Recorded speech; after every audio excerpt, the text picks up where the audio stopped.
माता का अचल, शिव पूजन सहाय।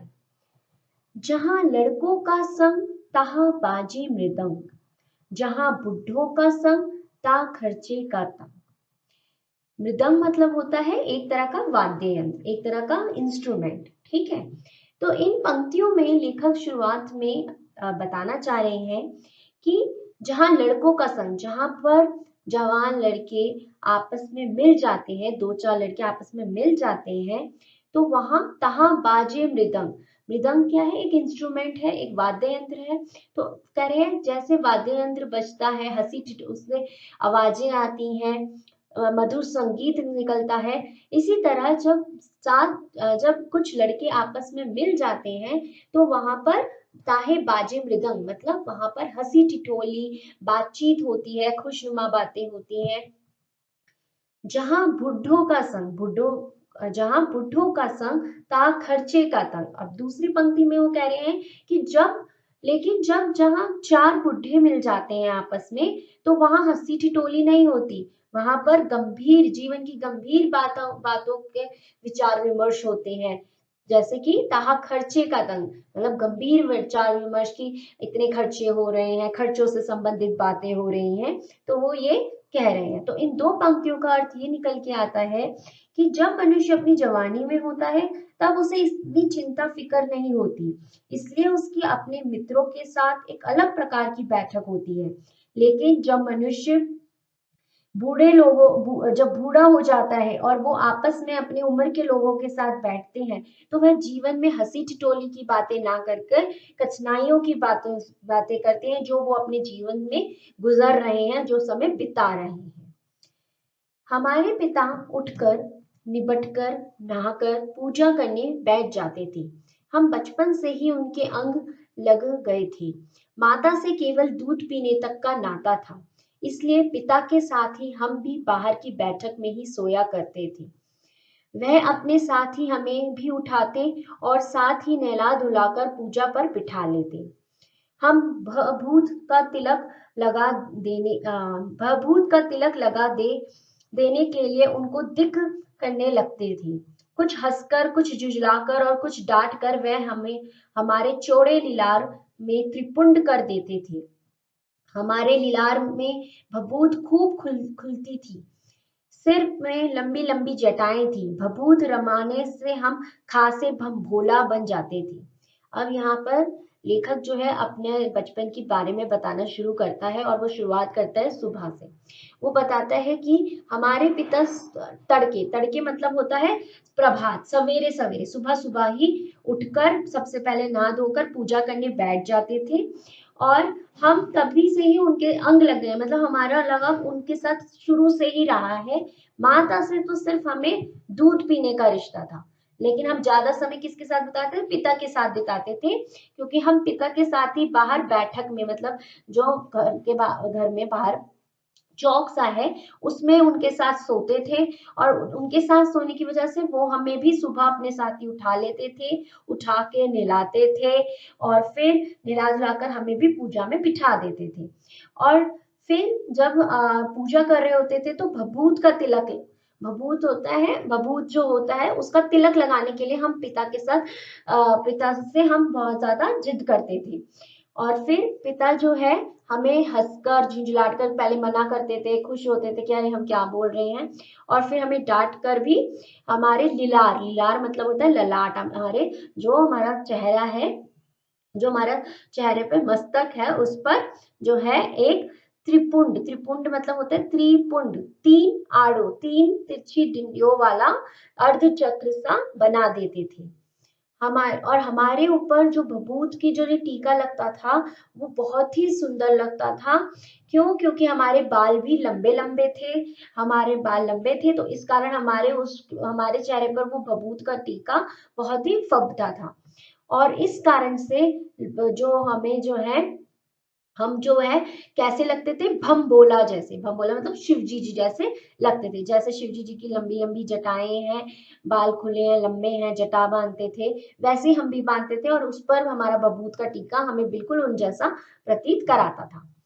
पिताजी हमें बड़े प्यार से भोलानाथ कहकर पुकारा करते थे। अब उनका नाम उनके पिताजी इस कारण से उनको भोलानाथ कहते थे, लेकिन उनका असली नाम लिखा गया क्या था बचपन में, तारकेश्वर नाथ। हम भी उनको बाबूजी कहकर पुकारा करते और माता को मैया। जब बाबूजी रामायण का पाठ करते तब हम उनकी बगल में बैठे बैठे आईने में अपना मुंह निहारा करते थे। जब वह हमारी ओर देखते तब हम कुछ लज्जाकर और मुस्कुराकर आईना नीचे रख देते थे। वह भी मुस्कुरा पड़ते थे। पूजा पाठ कर चुकने के बाद वह राम राम लिखने लगते। अपनी एक राम नाम बही पर 1000 राम नाम लिखकर वह उसे पाठ करने की पोथी के साथ बांधकर रख देते। अब वो बता रहे हैं पूजा में और क्या क्या होता था। उनके पिताजी जब रामायण का पाठ करते थे तो वो उनके साथ बैठ जाते थे और वहां साथ बैठ के वो क्या कर रहे होते थे, अपना चेहरा जो है शीशे में देखते थे।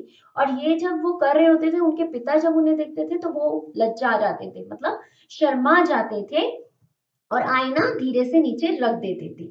फिर बताते हैं रामायण के पाठ के बाद वो राम नाम का नाम लिखते थे। एक किताब आती है जिसमें राम नाम लिखा जाता है और वो उस किताब में राम का नाम लिखते थे और उसके बाद वो अपनी बाकी पूजा पाठ की किताबों के साथ उसको भी रख देते थे। 500 बार कागज के छोटे छोटे टुकड़ों पर राम नाम लिखकर आटे की गोलियों में लपेटते और उन गोलियों को लेकर गंगा जी की ओर चल पड़ते।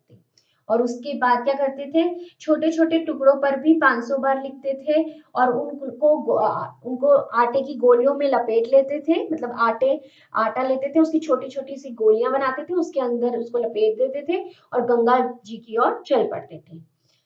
उस समय भी हम उनके कंधे पर विराजमान रहते थे। विराजमान मतलब उनके कंधे पर बैठकर हम जाते थे।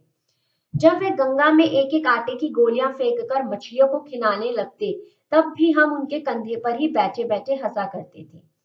जब वे मछलियों को चारा देकर घर की ओर लौटने लगते तब बीच रास्ते में झुके हुए पेड़ों की डालों पर हमें बिठाकर झूला झुलाते थे। वो कह रहे हैं कि हम जब गंगा जी जाते थे तो हम उनके कंधे पे बैठ के जाते थे, मछलियों का दाना देते थे तब भी हम उनके कंधे पे बैठते थे और जब वहां से लौटते थे तो हम झूला झूलते थे पेड़ की डालों पर। कभी कभी बाबूजी हमसे कुश्ती भी लड़ते थे। वह शिथिल होकर हमारे बल को बढ़ावा देते और हम उनको पछाड़ देते थे। शिथिल मतलब होता है कि थक जाना, ठीक है। तो वो ऐसा एक्टिंग करते थे कि वो थक चुके हैं और कुश्ती में उनको जीतने का मौका देते थे। यह उत्तान पड़ जाते और हम उनकी छाती पर चढ़ जाते, ठीक है। वो कह रहे हैं लेखक कह रहे हैं कि पीठ के बल लेट जाते थे वो, ठीक है, और हम क्या करते थे, उनकी छाती पर चढ़ जाते थे। जब हम उनकी लंबी लंबी मूछें उखाड़ने लगते तब वह हंसते हंसते हमारे हाथों को मूछों से छुड़ाकर उन्हें चूम लेते थे। फिर जब हमसे खट्टा और मीठा चुम्मा मांगते तब हम बारी बारी कर अपना बायां और दाहिना गाल उनके मुंह की ओर फेर देते थे। बाएं का खट्टा चुम्मा लेकर जब वे दाहिनी का मीठा चुम्मा लेने लगते तब वह अपनी दाढ़ी या मूछ हमारे कोमल गालों पर गड़ा देते थे। हम झुंझलाकर फिर उनकी मूछें नोचने लग जाते थे। इस पर वे बनावटी रोना रोने लगते थे और हम अलग खड़े खड़े खिलखिलाकर हंसने लग जाते थे। अब यहाँ पर बचपन की जो वो बहुत छोटे हैं उस समय, और उस बचपन में जो हम छोटे बच्चों के साथ खेल खेलते थे वैसे ही उनके पिता उनके साथ खेल खेल रहे हैं। जब वो गिर पड़ते थे वो उनकी छाती पे बैठ जाते थे तो वो उनको उनकी मूछें खींचने लगते थे पिताजी की। पिताजी उनसे गालों पर चुम्मा मांगने के लिए कहते थे तो वो उनको अपने चुम्मा देने देते, तो वो शरारत, उनके पिताजी भी शरारत करते थे, उनको दाढ़ी लगा देते थे। तो यही सारी चीजें वो उधर बताने की प्रयास कर रहे हैं। उनके साथ हंसते हंसते जब हम घर आते तब उनके साथ ही हम भी चौके पर खाने बैठते थे। चौके मतलब रसोई में खाने खाने बैठते थे जब वहां से वापस आते थे। वह हमें अपने ही हाथ से फूल के एक कटोरे में गोरस और भात सानकर खिलाते थे। जब हम खाकर अफर जाते तब मैया थोड़ा और खिलाने के लिए हट करती थी। वह बाबूजी से कहने लगती, आप तो 4-4 दाने के कौर बच्चे के मुंह में दे जाते हैं। इससे वह थोड़ा खाने पर भी समझ लेता है कि हम बहुत खा गए। आप खिलाने का ढंग नहीं जानते। बच्चे को भर मुंह और कौर खिलाना चाहिए। तो यहाँ पर उनकी माता जो है, जब वो खाना खाने बैठते थे और उनके पिताजी उनको अपने हाथ से खिलाते थे और उनका पेट जब भर जाता था, अफर जाता था मतलब पेट जब भर जाता था, तब भी उनकी माता उन्हें और खिलाने की जिद करती थी और ये कारण देती थी कि पिताजी जो है बहुत बड़े बड़े गस्से खिलाते हैं और इस कारण से वो थोड़ा में जल्दी खत्म हो जाता है और बच्चे को लगता है कि हमने बहुत सारा खा लिया, नहीं हमें तुमको थोड़ा थोड़ा खिलाना चाहिए। जब खाएगा बड़े बड़े कौर तब पाएगा दुनिया की ठूम। तो कहते हैं कि जब वो बड़े बड़े कौर खाएगा, बड़े बड़े निवाले खाएगा तो भी वो दुनिया में अवसर पाएगा। देखिए मैं खिलाती हूँ, मर्दुर्य क्या जाने कि बच्चों को कैसे खिलाना चाहिए। मर्दुर्य मतलब जो पुरुष, और महतारी के हाथ से खाने पर बच्चों का पेट भी भरता है। मधुर्य मतलब पुरुष या पिता क्या जाने बच्चों को कैसे खिलाया जाता है। महतारी, महतारी मतलब माता, माता ही बच्चों को खिलाना जानती है और उन्हीं के हाथ से बच्चों का पेट भरता है। यह कहकर वह थाली में दही भात शांति, शांति मतलब रखती, दही भात दही और चावल, और अलग अलग तोता मैना कबूतर हंस मोर आदि के बनावटी नाम से कौर बनाकर ये कहते हुए खिलाती जाती कि जल्दी खा लो नहीं तो उड़ जाएंगी। पर हम उन्हें इतनी जल्दी उड़ा जाते थे कि उड़ने का मौका ही नहीं मिलता था। मतलब वो बता रहे हैं कि हम इतनी जल्दी खा जाते थे कि हम उनको जो कहते थे ना ये तोता मैना सब उड़ जाएंगे, उनसे पहले ही हम खा जाते थे। तो माँ जो है सब पक्षियों के नाम ले लेकर उन्हें खाना खिलाती थी। जब हम सब बनावटी चिड़ियों को चट कर जाते थे तब बाबूजी कहने लगते, अच्छा अब तुम राजा हो, जाओ खेलो।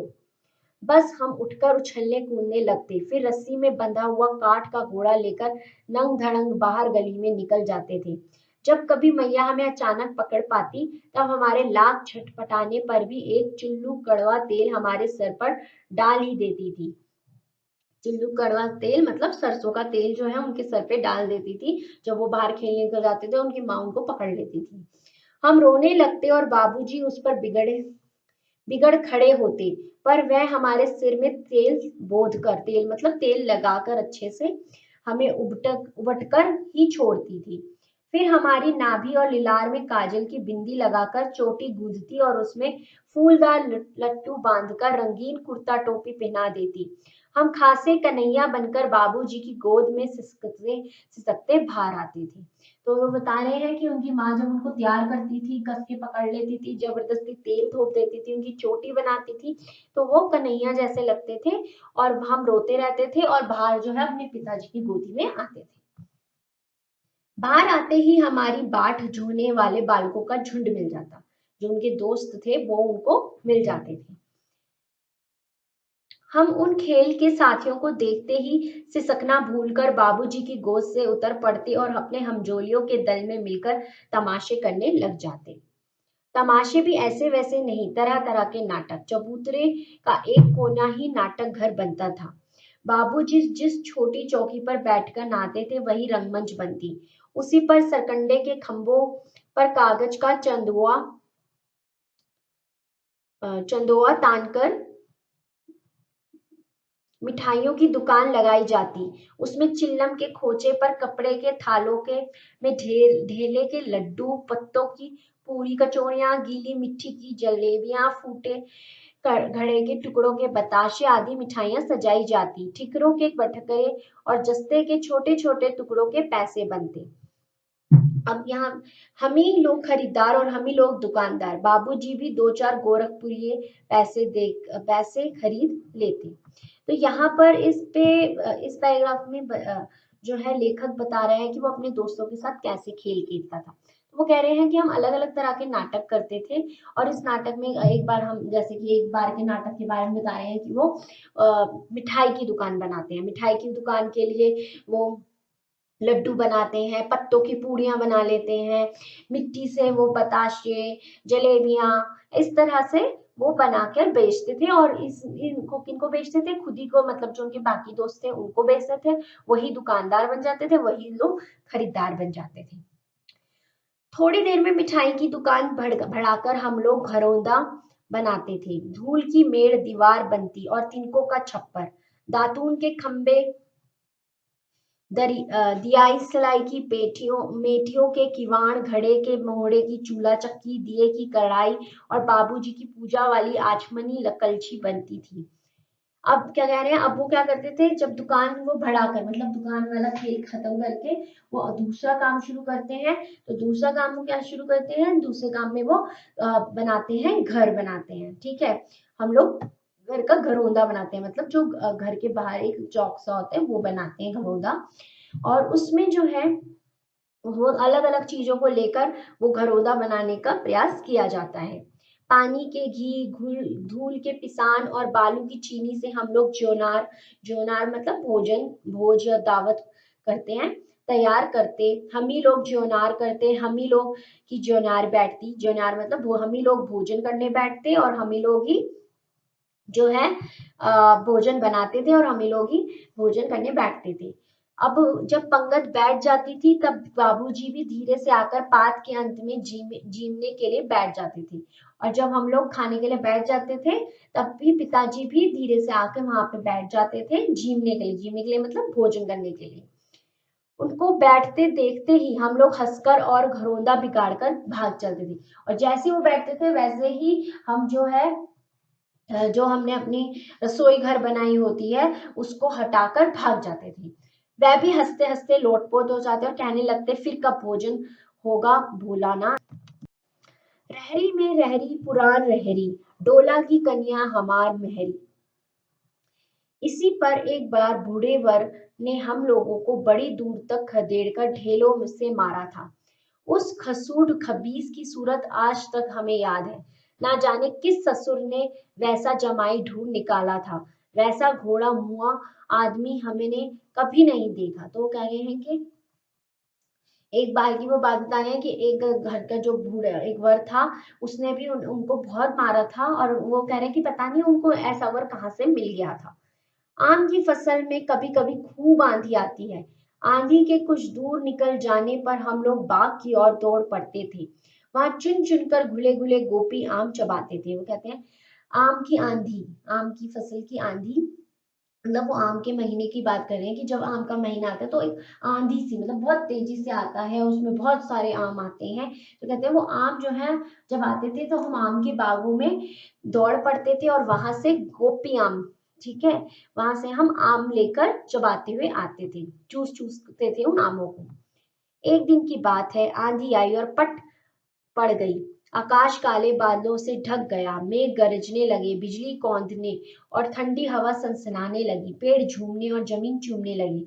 हम लोग चिल्ला उठे। तो यहाँ पर वो बता रहे हैं कि एक बार आंधी आती है और आंधी आने पर जैसा माहौल होता है, बहुत काले बादल आ जाते हैं, पेड़ जो है वो सर हवाओं से झूमने लगते हैं और हम लोग चिल्ला उठे। क्या चिल्ला उठे? एक पैसा की लाई बाजार में छितराई, बरखा उधरे बेलाई। तो वो कह रहे हैं कि बरखा आने लगी है लेकिन बरखा ना रुकी और भी मूसलाधार पानी होने लगा। हम लोग पेड़ों के जड़ से धड़ से सट गए, जैसे कुत्ते के कान में अठई चिपक जाती है, मगर बरखा जमी नहीं, थम गई, जमी नहीं, थम गई। वो कहते हैं कि फिर लेकिन फिर भी वर्षा वर्षा जो है वो नहीं थमी। वो पेड़ के इतनी जोर से बारिश हो रही थी कि वो पेड़ से जाके चिपट पड़ते हैं और ऐसे चिपटते हैं जैसे कुत्ते में एक अठई, अठई मतलब एक कीड़ा होता है वो चिपट जाता है।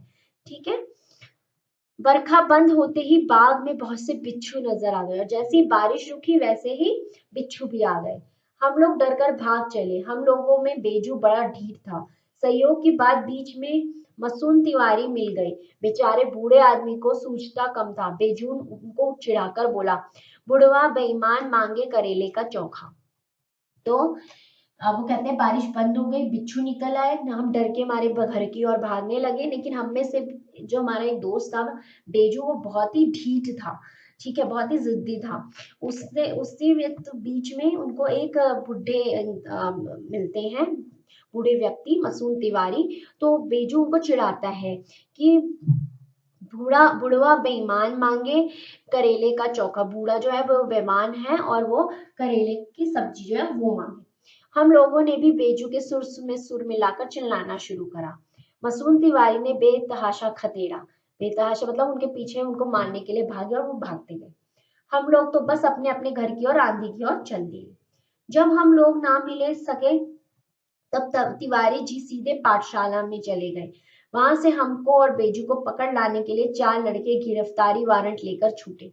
वो पाठशाला में चले गए मतलब स्कूल में चले गए जब हम उन्हें नहीं मिले, और वहां से 4 लड़के लेके आए जो हमें पकड़ के लाए।